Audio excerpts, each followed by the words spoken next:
A humanitarian disaster looms as Cyclone Idai leaves Mozambique reeling. A Red Cross official says the devastation is massive and horrifying, with hundreds of people feared dead. The simple new test that can identify a dangerous condition in pregnancy. And a Nigerian brand makes furniture inspired by traditional Aso Oke cloth. Africa 54 starts right now. Good evening and welcome. I'm Vincent McCory. This is Africa 54. The devastation across southern Africa in the wake of Cyclone Idai is massive and unforgiving. United Nations officials say storms wreaking havoc on the region are possibly the worst weather-related disaster ever to hit the southern hemisphere. Villages have disappeared, roads been destroyed, homes razed to the ground, and communications and power lines cut. Mozambican President Filipe Nyusi says more than 1,000 people are feared dead. Cyclone Idai battered Beira, an Indian Ocean port city on the central Mozambique coast, before rumbling across Zimbabwe and Malawi. Officials say 215 people are confirmed dead in the three countries. In eastern Zimbabwe, authorities say hundreds of people are reported missing and nearly 1,000 homes have been destroyed. My father-in-law died when a house collapsed over him and another child that we're yet to find. We suspect the child is stuck under rocks somewhere, and we're begging for assistance to locate him. I'm going to see my family and I don't even know if they are well, because there is no communication and the roads are inaccessible because of the heavy rains, and I'm not sure how I will find my way. Well, according to a UN estimate, more than 1.5 million people in Mozambique, Malawi, and Zimbabwe have been affected by Cyclone Idai. Most of the people affected live in rural areas. A spokesman for the World Food Programme says the cyclone compounded the destructive flooding that has already occurred as far inland as southern Malawi and eastern Zimbabwe. In Malawi, nearly 200,000 people have been displaced by flooding that is affecting half of the country's 28 districts. The Malawian government has recorded at least 56 deaths and over 500 injuries. Meteorologists are warning that more rain is on the way. Lamek Masina reports from Nsanje, one of the districts most affected by floods. People at this evacuation camp are among 200,000 Malawians who have been forced from their homes by floods that have damaged roads, washed away bridges, and killed livestock. Weather experts say this was a result of a tropical cyclone that blew in from neighboring Mozambique. Victims recount the ordeal. It was at midnight while we were fast asleep when I was awakened by sound of something falling down with a thud. I immediately awaked others and found that it was a wall of our house. We found refuge at a chief's house until the following morning when we were told to stay at this camp. The rolling water which entered his house swallowed almost everything he had, but he managed to escape his two children. We are now expecting well-wishers to provide us with some food, some blankets, and also arrange us some place in the upperland where we can resettle. Malawi President Peter Mutharika has declared the 14 affected districts disaster areas and made an urgent appeal for help. But relief items that have started to trickle in are being hampered by roads which remain cut off. Probably would want to, call upon our mother department, which is the Department of Disaster Management Affairs, under the Minister of Homeland Security, to actually help us with a helicopter so that it should be at least airlifting some of the relief items to the camps which cannot be accessed by road. Meanwhile, community health workers have been deployed in camps to treat patients and advise people on practices that help prevent outbreaks of infectious diseases. We are also treating minor ailments to under 5 children, like malaria, pneumonia, diarrhea, and eye infection. This is our main role. Similar floods in southern Malawi 4 years ago killed about 276 people and displaced 230,000 others. Government authorities say they plan to start relocating people from flood-prone areas to higher ground. And if we could manage actually to take them or move them to safer places, I think it would actually do away with the aftermath of these serious disasters like the one we experienced in 2015 and even this which we have just experienced in March 2019. However, forecasters have warned of another week of steady rains starting from March 14 in parts of South and North Malawi. The rains are likely to cause more flooding. Lamek Masina for VOA News, Nsanje. As the Muslim world attempts to recover from last Friday's horrific shooting massacre at two mosques in Christchurch, New Zealand, VOA reporters visited Muslims here in the Washington, D.C. area and report that their reactions range from fear and sadness to their determination to stand up to terrorism. Here's VOA's Laditza Hogue. The Annette Center of America in Lanham, Maryland was founded in the 1990s by Turkish Americans to provide social and religious services to Turkish immigrants. Today it is a large organization with affiliations across America. Its new campus in Lanham is an important cultural hub for the area's Muslims and visitors. Security was heightened after Friday's attacks in New Zealand, says Ahmed Aydilek, the head of the center. We are asking people to be vigilant, but on the other hand, we are doing everything that we can to increase the safety of our people. Aydilek told VOA Turkish service that the center received messages of support from non-Muslim neighbors, including the local police chief, who addressed worshippers on Friday, calling them family. Know that we will defend our home and our family and protect our home and our family. Hate groups are on the rise worldwide, including in the United States, fueling Islamophobia, anti-Semitism and xenophobia, says Imam Naim Mohammed Beg from Falls Church, Virginia. But we have to be prepared. We are educating our community. We're helping our community to understand that these are the realities of New America. But we must adhere to our faith. We must not shy away from practicing our faith. We must not be fearful. Religious leaders also are urging Muslims to be involved in their wider communities, including people of other religions. Let them cooperate and come together also for the betterment of human beings in general, Muslim and non-Muslim alike. Don't be isolate yourself. If you have an issue, let us share the others. U.S. Muslims largely blame the news media and some political leaders for spreading divisive messages. Some of these messages are trying to change the fabric of this country, which is not going to happen. Why? Because Muslims are really a strong element, strong part of this fabric. There are Muslims born and raised in this country for many decades. They are serving in the army, they are doctors, there are lawyers, there are Muslims in the fire department, there are Muslims in the police department. U.S. President Donald Trump has condemned the New Zealand attacks and tweeted a message of condolences for the people of New Zealand. U.S. officials have offered help in investigating the attacks. Zlatica Hoke, VOA News, Washington. The investigation into a transit shooting continues in the Netherlands on Tuesday as police in the city of Utrecht work to determine the motive behind that attack on the train that left 3 people dead and 5 others wounded. Following an hour-long manhunt, police say 37-year-old Turkish-born Gökmen Tanis was arrested in connection with Monday's attack. Commuters returning to the trains Tuesday had mixed reactions to the incident, and the person was accused of the shooting. It's terrible, and I'm scared, yes, because it's awful what happened. Well, I'm not scared because I think that is what they want, but you feel a little unsafe in your own city. Very sad times, but I don't think it is terrorism. It was just an idiot, a psychopath. Dutch Prime Minister Mark Rutte told reporters Monday it was too early to rule out the incident as being a terrorist attack. The Turkish news agency Anadolu reports that relatives of Tanis in Turkey say the shooting could have been part of a family dispute. Gun violence in the Utrecht area is rare, and it is across the Netherlands.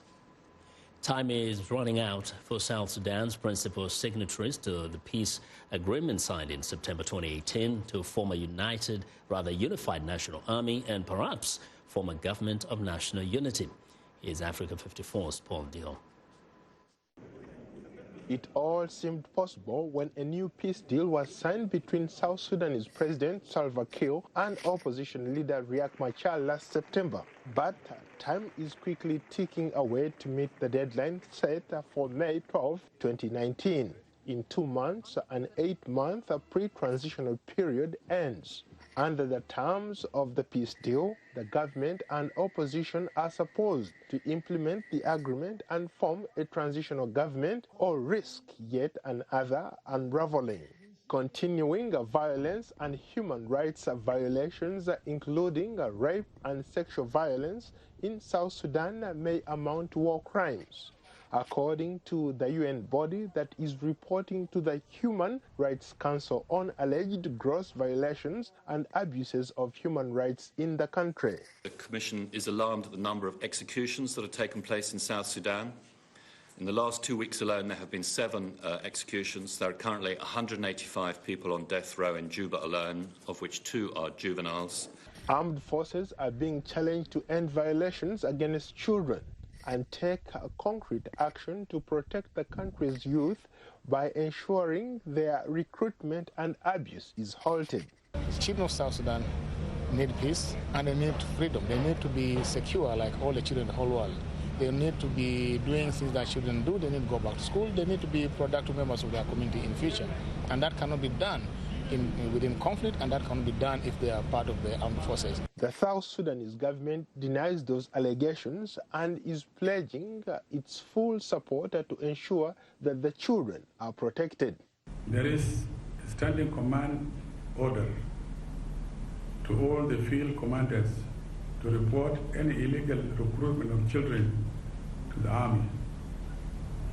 The Department of Child Protection under Assistant Chief of Defense Forces for Moral Orientation has conducted numerous workshops in the divisions and units how to discourage children joining the army and how to identify children and report them to the nearest civil authorities. Rape and sexual violence against women and girls as young as 8 is unfortunately still widespread in the country, according to a UN investigation published in February by the UN mission in South Sudan.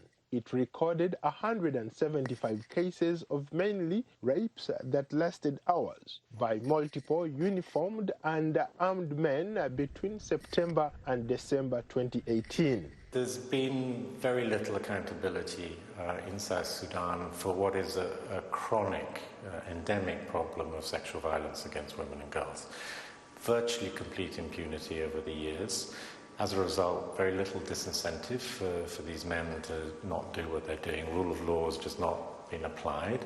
Ethiopian Prime Minister Abiy Ahmed and Eritrean President Isaias Afwerki met with the South Sudanese President Salva Kiir earlier this month in South Sudan in an effort to breathe new life into the stagnant peace agreement. Among the ideas discussed were bringing aboard groups who rejected last September's deal. Paul Ndiho, VOA News. We want to know what you think about Africa 54 and the stories we cover. Join the conversation on Facebook. The address is Africa 54. You're still streaming our show live on Facebook, so check us out and share our show with your friends. Find me on Twitter at viewer Vince McCory. Now coming up, a fast and easy test to diagnose a common pregnancy complication. But first is Tuesday's headlines.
Our Voices, we're talking about the news and issues you're talking about, sharing stories of development and growth across Africa, around the world, and in our lives. Topics that inform, empower, and change the rules. It's time for Our Voices with me, Haiti Adams Fitzpatrick, and Hadiza Kiari, and Ayan Bior, and Orion Itangi Shaka. It's time for Our Voices.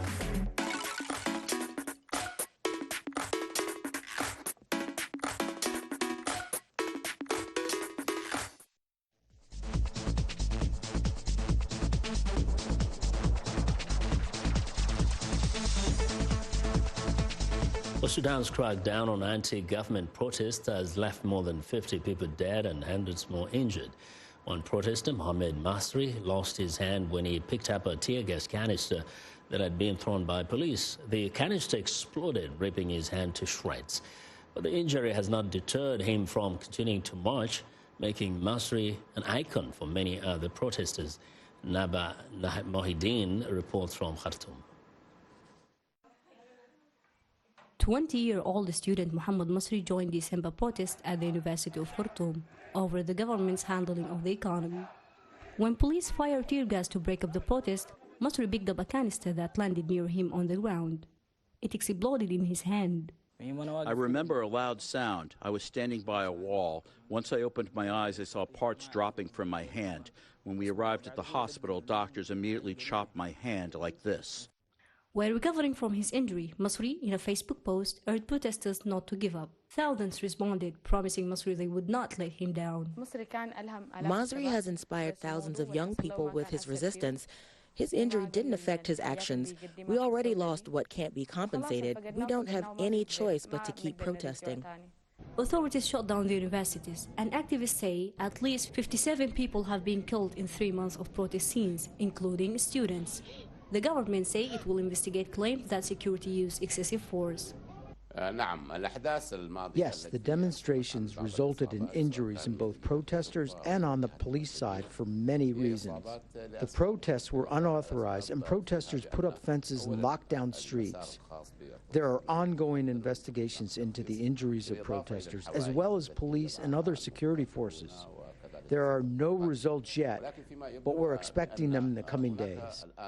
The protests were sparked over the government's response to a bread shortage, a sudden tripling of the price. Sudan was already suffering 70% inflation and fuel scarcity. The protests turned into calls for the end of the President Omar al-Bashir's nearly 3 decades in power. As youth, we're looking for a better life. We have many demands. We can postpone studying for now. It's not a big deal. Our future can be restored, but the country's future can't be delayed. After he recovered, Masri organized a protest in his hometown, Abri, attracting hundreds of supporters. He says a top hand wants to stop anyone who has a will to see change in Sudan. Naba Mohideen for VOA News, Khartoum.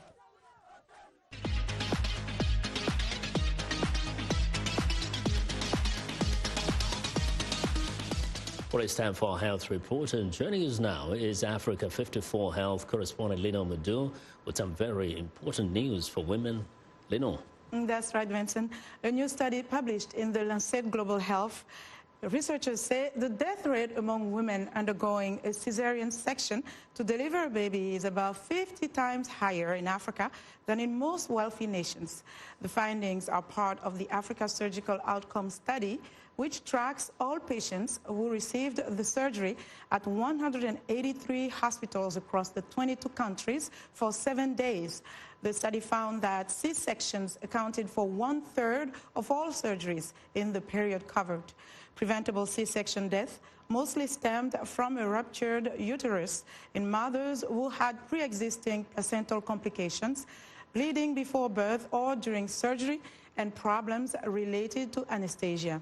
Statistics show that 1 in 200 women die during or soon after a cesarean section in a sampling of nearly 3,700 births across 22 African nations. Death rates related to C-sections are roughly the same across most developed countries. The number of C-sections worldwide has nearly doubled over the last 20 years. A new test can quickly identify a common and dangerous condition during pregnancy and help keep mothers and their babies healthy and safe. VOA's Cara Pearson has the detail. fine? When Jessie Przinski was pregnant with her first child, her feet got swollen. Well, you hear everybody tells you, the swollen ankles and, get your feet up and all that. And so that was kind of where I just thought, okay. And then it started to be, kind of looks like it's in my arms and my hands too. Swelling can also be a sign of preeclampsia. Preeclampsia is a complication of pregnancy. It puts the health of both the mother and the baby at risk. It raises the mother's blood pressure and affects the blood flow to the placenta. This can lead to smaller or premature babies. Untreated, it can be fatal to mom or the baby. One of the hard parts with preeclampsia is there's a lot of symptoms of just pregnancy alone and other medical conditions that have similar symptoms that the women experience, like high blood pressure, headaches, changes in vision. Those can be contributed to a lot of other things. Researchers at the Ohio State Wexner Medical Center have developed a fast and easy test to diagnose preeclampsia. It is so easy to use, it's non-invasive, and it's takes very little resources to actually conduct the test. Preeclampsia is more serious if it occurs earlier in the pregnancy or in a woman who had high blood pressure before getting pregnant. It's best for both mothers and babies to manage this condition as soon as it's diagnosed. Without the certainty of this test aiding in the diagnosis, we as providers are definitely overcautious, as this is definitely something we don't want to miss because of the life-threatening results of a misdiagnosis for moms and babies. Because of her preeclampsia, Przinski was induced 3 weeks early. She had a successful second pregnancy and has this advice for other women. The biggest thing is listening to your body. The test is so easy, women can take it at home. That way, preeclampsia can be treated as soon as it develops. The researchers expect the test to be approved by the Food and Drug Administration in the next few years. Carol Pearson, VOA News. Now we talk about sickle cell anemia. The condition afflicts many millions of people around the world, mostly of African heritage, and including some 100,000 African Americans in the United States. Now researchers believe they may have discovered an effective treatment for the painful and debilitating disease. VOA's Faith Lapidus reports. 29-year-old Lindrick Holmes of Mobile, Alabama, says sickle cell anemia made him feel like his body was suffocating. He couldn't do much. So I wanted to play football, I wanted to play basketball, I wanted to do karate and taekwondo, but I couldn't. So you just in this, you just vicariously living through your peers. Most of my life, I just vicariously live through the people that were around me, and I watched them live lives that I couldn't. But no longer. Holmes was one of 9 patients in a small clinical trial of a new treatment for sickle cell at the National Institutes of Health. Healthy red blood cells are round, flat discs that flow easily through the body's blood vessels. In sickle cell disease, protein crystals form inside the cells, changing them to a crescent shape, clogging vessels and causing pain and organ damage. The disease is caused by a defective gene. Rather than editing the gene out, Dr. John Tisdale says his team added a copy of the normal correct gene, which produced healthy blood cells. We're simply adding the gene. We leave the defective gene intact.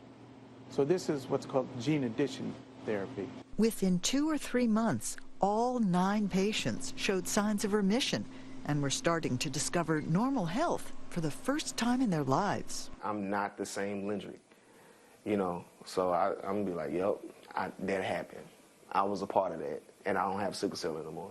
NIH Director Francis Collins called that spectacular. These patients who had sickle cell disease, now when you look at their blood counts and their blood smears, it looks like they don't have it anymore. Now, it's early days. We've only followed these patients for a year at the most, but it looks like it would be fair to say this could be a cure. Not overnight, he adds. And with the technology and cost involved in this trial, it's unlikely to help sickle cell patients in poor countries. But the approach of introducing a corrected gene holds promise for all nations as researchers continue to refine and improve the therapy. Faith Lapidus, VOA News. And that's our health report for today. To stay in touch, find me on Twitter at Lenore Moudou. Vincent, back to you. Well, thanks a lot, Lenore. I'll be sure to watch Lenore Moudou's health reports every Tuesday and Thursday right here on Africa 54.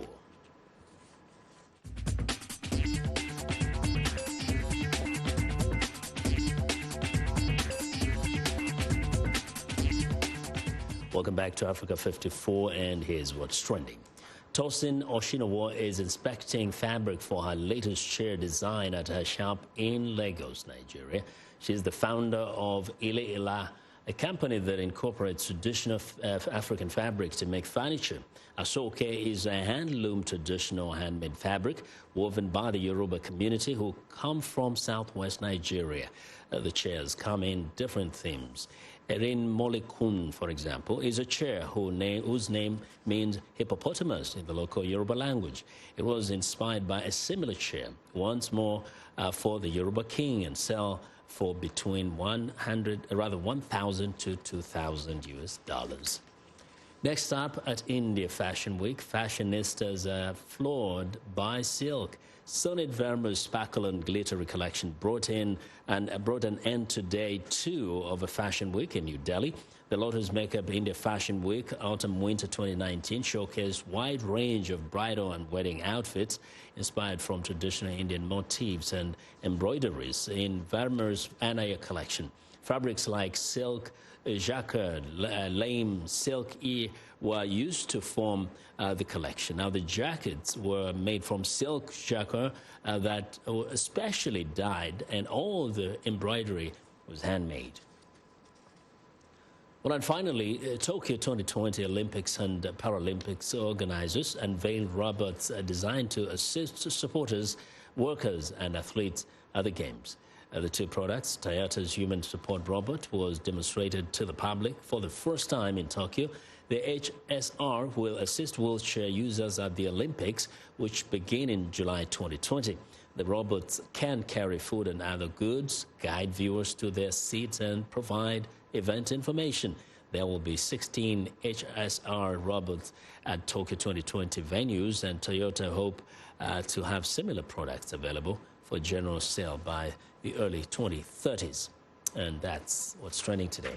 And that's our show for today. Thanks a lot for watching. From all of us in Washington, have a good night.